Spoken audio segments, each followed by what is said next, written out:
Hi അസ്സലാമു അലൈക്കും. Welcome back to our channel. It's me Hasiubaid. ഇന്നത്തേത് പെർഫെക്റ്റ് ആയിട്ടുള്ള ഒരു തരിക്കഞ്ഞിയുടെ റെസിപ്പിയാണ്. നോമ്പ് 30 ദിവസം ഒട്ടുമിക്ക വീടുകളിലും ഒഴിച്ചുകൂടാൻ പറ്റാത്ത തരിക്കഞ്ഞിയാകും അല്ലേ. അപ്പോൾ അത് ഒരു കിടിലൻ ഡ്രിങ്ക് തന്നെയാണല്ലേ. നോമ്പിൻ്റെ വിശപ്പും ദാഹവും ക്ഷീണവും ഒക്കെ പമ്പ കടക്കാനുള്ള ഡ്രിങ്ക് തന്നെയാണ്. അപ്പോൾ ഇതെങ്ങനെ വളരെ പെട്ടെന്ന് തന്നെ നമുക്ക് തയ്യാറാക്കുന്നതെന്ന് കണ്ടു നോക്കിയാലോ.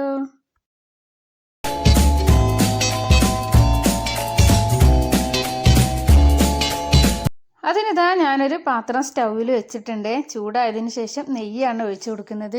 നെയ്യ് RKG ഡാൽഡ അല്ലെങ്കിൽ മിൽമ അങ്ങനെ നല്ല സ്മെല്ലൊക്കെ ഉള്ള നെയ്യ് ഒഴിച്ചു കൊടുക്കാൻ നോക്കണേ.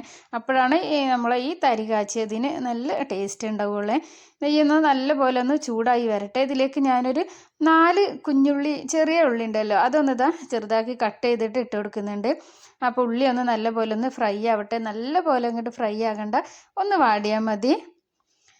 ഇത് വാടിയതിന് ശേഷം ഇതിലേക്ക് നമ്മൾക്ക് കുറച്ച് നട്ട്സ് ചേർത്ത് കൊടുക്കണം. ഇത് ഞാൻ മുന്തിരിയും അണ്ടിപ്പരിപ്പുമാണ് ചേർത്ത് കൊടുക്കുന്നത്. ബദാമൊക്കെ ഉണ്ടെങ്കിൽ നമുക്ക് ചേർത്ത് കൊടുക്കാം. ഒക്കെ നല്ല ചെറുതാക്കി കട്ട് ചെയ്തിട്ട് വേണം നട്ട്സുകൾ ചേർത്ത് കൊടുക്കാൻ. അപ്പോഴാണ് കടിക്കുമ്പോൾ നല്ല ടേസ്റ്റ് ഉണ്ടാവുകയുള്ളൂ. അപ്പോൾ അതും ഒന്ന് ഇതുപോലെ ഒന്ന് ഫ്രൈ ആവട്ടെ.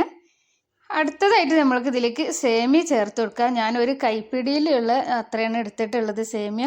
ഇതൊരു 4 ഗ്ലാസ്സിനുള്ള തരി കാച്ചിയത് ഉണ്ടാകും. അപ്പോൾ ഈ ഒരു കണക്കിൽ തന്നെ എടുത്താൽ മതി എല്ലതും. അപ്പോൾ നമുക്ക് നല്ല ടേസ്റ്റിൽ തന്നെ നമുക്ക് കിട്ടും.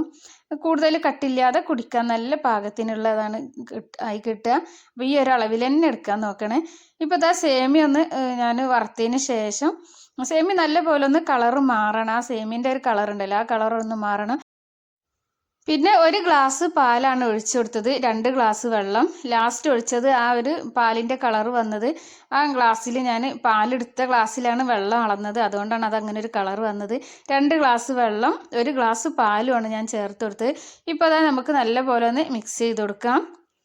സേമിയൊക്കെ നല്ല പോലെ ഒന്ന് വെന്ത് വരട്ടെ. സേമിയ നല്ല പോലെ ഒന്ന് വേവണം. ഈ ഒരു ടൈമിലെ പുതിയ ഫ്രണ്ട്സുകൾ ആരെങ്കിലും കാണുന്നുണ്ടെങ്കിൽ ഒന്ന് സബ്സ്ക്രൈബ് ചെയ്ത് സപ്പോർട്ട് ചെയ്യണം കേട്ടോ. വീഡിയോ ഇഷ്ടമെങ്കിൽ വീഡിയോക്ക് ഒരു ലൈക്ക് തരാൻ മറക്കല്ലേ. ലൈക്ക് ചെയ്യാൻ മറന്നവരാരെങ്കിലും ഉണ്ടെങ്കിൽ ഇപ്പോൾ തന്നെ ഒന്ന് ലൈക്ക് ചെയ്യണം കേട്ടോ. നിങ്ങളെ ഫാമിലിയിലും ഫ്രണ്ട്സുകൾക്കും എല്ലാവർക്കും ഒന്ന് ഷെയർ ചെയ്ത് കൊടുക്കുക. ഇപ്പോൾ ഇതാ സേമിയ നല്ല പോലെ തന്നെ വെന്ത് വന്നിട്ടുണ്ട്. ഇനി നമ്മൾക്ക് ഇതിലേക്ക് ആവശ്യത്തിനുള്ള പഞ്ചസാര ചേർത്ത് കൊടുക്കാം. ഇപ്പോൾ അത് ഞാനൊരു 4 സ്പൂണ് പഞ്ചസാരയാണ് ചേർത്ത് കൊടുത്തിട്ടുള്ളത്. ഇവിടെ കൂടുതൽ മധുരം ഇഷ്ടമല്ല, അപ്പോൾ നിങ്ങൾക്ക് മധുരം കൂടുതൽ ഇഷ്ടമാണെങ്കിൽ കൂടുതൽ ചേർത്ത് കൊടുക്കുക. ഞാനിപ്പോൾ ഇതൊരു 4 ഗ്ലാസ്. ഇതിന് മുന്നേ നമ്മൾ റവ വറുത്ത് വെക്കണം കേട്ടോ. നമ്മൾ ഇതിൽ റവ കൂടി ചേർക്കുന്നുണ്ട്. അപ്പോൾ ആദ്യം റവ ഒന്ന് വറുത്ത് വെക്കണം. വറുത്ത റവ വേണം നമ്മൾ ഇതിലേക്ക് ചേർത്ത് കൊടുക്കാൻ. സേമിയ പിന്നെ നമ്മൾ ഇതിലിട്ട് വറുത്തെടുക്കുന്നുണ്ട്.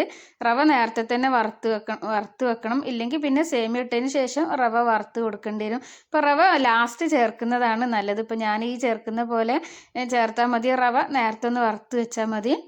വറുത്ത റവ ആണെങ്കിലും വറുക്കാത്ത റവ ആണെങ്കിലും നമ്മൾ റവ ഒന്ന് റോസ്റ്റ് ചെയ്തെടുക്കണം. ഇപ്പം ഞാനിതാ 1.5 സ്പൂണ് റവയാണ് ചേർത്ത് കൊടുത്തിട്ടുള്ളത്.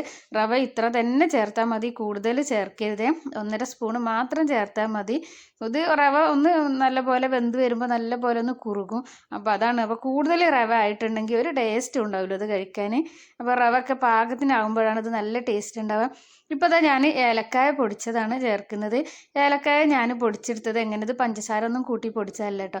ഞാനത് ഫ്രീസറിൽ ഒരു ബോട്ടിലാക്കിയിട്ട് വെച്ചിട്ടുണ്ടായിരുന്നു. അപ്പോൾ പിന്നെ ഞാൻ എടുത്തപ്പോൾ നല്ല ഡ്രൈ ആയ പോലെ ഉണ്ടായിരുന്നു. അങ്ങനെ പിന്നെ മിക്സിൻ്റെ നമ്മളെ ചെറിയ ജാറിലിട്ട് അങ്ങനെ പൊടിച്ചെടുത്ത് നല്ല ഫൈനായിട്ട് തന്നെ കിട്ടിയിട്ടുണ്ടായിരുന്നു. ഇതുപോലെ ഏലക്കായ ഒന്ന് പൊടിച്ച് നോക്കണം കേട്ടോ. എന്നിട്ട് കമൻറ്റ് ചെയ്യണം, നല്ല പോലെ പൊടിഞ്ഞോ ഇല്ല എന്നുള്ളതൊന്ന് കമൻറ്റ് ചെയ്യണം കേട്ടോ. നല്ല ഫൈനായിട്ട് തന്നെ കിട്ടും. എല്ലാവരും ഒന്ന് ട്രൈ ചെയ്ത് നോക്കണേ. ഇപ്പോൾ ഇതാ ഞാൻ മധുരം ബാലൻസ് ചെയ്യാൻ ഒരു നുള്ള ഉപ്പ് കൂടി ചേർക്കുന്നുണ്ട്. ഇപ്പോൾ ഒരു 5 മിനിറ്റ് ഇതാ ഞാനത് റവ ഒന്ന് കുറുക്കി എടുത്തിട്ടുണ്ട്. റവ സേമിയ എല്ലാം കൂടി ഇപ്പോൾ നല്ല പോലെ കുറുകി വന്നിട്ടുണ്ട്. ഇനി നമുക്ക് ഫ്ലെയിം ഓഫ് ചെയ്യാം. അപ്പോൾ ഈ റവ കാച്ചിയത് ഇഷ്ടമുണ്ടോ ഇഷ്ടമില്ലേ, ചിലർക്ക് ഇഷ്ടമുണ്ടാവില്ലേ, ചിലർക്ക് ഇഷ്ടമുണ്ടാവില്ല. അപ്പോൾ ഇഷ്ടമുള്ളവരും ഇല്ലാത്തവരും ഒക്കെ ഒന്ന് കമൻറ്റ് ചെയ്യണം കേട്ടോ. ഇപ്പോൾ അതാ നമ്മൾ റവ കാച്ചിയത് ഇവിടെ വന്നിട്ട് റെഡി ആയിട്ടുണ്ട്. മാഷാഅല്ലാ സൂപ്പർ ടേസ്റ്റാണ് കേട്ടോ. അപ്പോൾ എല്ലാവരും ഇതൊന്ന് ട്രൈ ചെയ്ത് നോക്കിക്കോളേ. ഇതുപോലെ തന്നെ ഞാൻ പറഞ്ഞ അതേ കണക്കിൽ തന്നെ റവയും സേമിയൊക്കെ എടുത്താൽ മതി. അപ്പോൾ നമ്മൾക്ക് നല്ല പാകത്തിന് തന്നെ കുടിക്കാൻ നല്ല ടേസ്റ്റ് ആയിട്ടുള്ള റവ കാച്ചിയത് കിട്ടും. ഇനി ഇത് തണുത്താൽ ഒന്നുകൂടി കുറുകും. അപ്പോൾ നമ്മൾക്ക് നല്ല കുടിക്കാൻ നല്ല ഒരു പാകത്തിലുള്ള കട്ടിയിലാണ് നമ്മൾക്ക് കിട്ടുക. ഇപ്പോൾ ഞാനൊരു 4 ഗ്ലാസ്സിനാണ് ഇത് ചെയ്തെടുത്തിട്ടുള്ളത്. അങ്ങനെ അതാ നമ്മളെ പെർഫെക്റ്റ് കിടിലും ടേസ്റ്റിലുള്ള റവ കാച്ചിയത് ഇവിടെ റെഡി ആയിട്ടുണ്ട്. അപ്പോൾ നിങ്ങളെല്ലാവരും ഒന്ന് ട്രൈ ചെയ്ത് നോക്കുക. എല്ലാവർക്കും വീഡിയോ ഇഷ്ടമായിട്ടുണ്ടാവുമെന്ന് വിചാരിക്കണേ. ഇഷ്ടമായ വീഡിയോക്ക് ഒരു ലൈക്ക് തരാൻ മറക്കല്ലേ. ലൈക്ക് ചെയ്യുമ്പോൾ അവിടെ ഹൈപ്പ് എന്നൊരു ഓപ്ഷനും കൂടി ഉണ്ട്, അതുകൂടി ഒന്ന് പ്രസ് ചെയ്തേക്കണേ.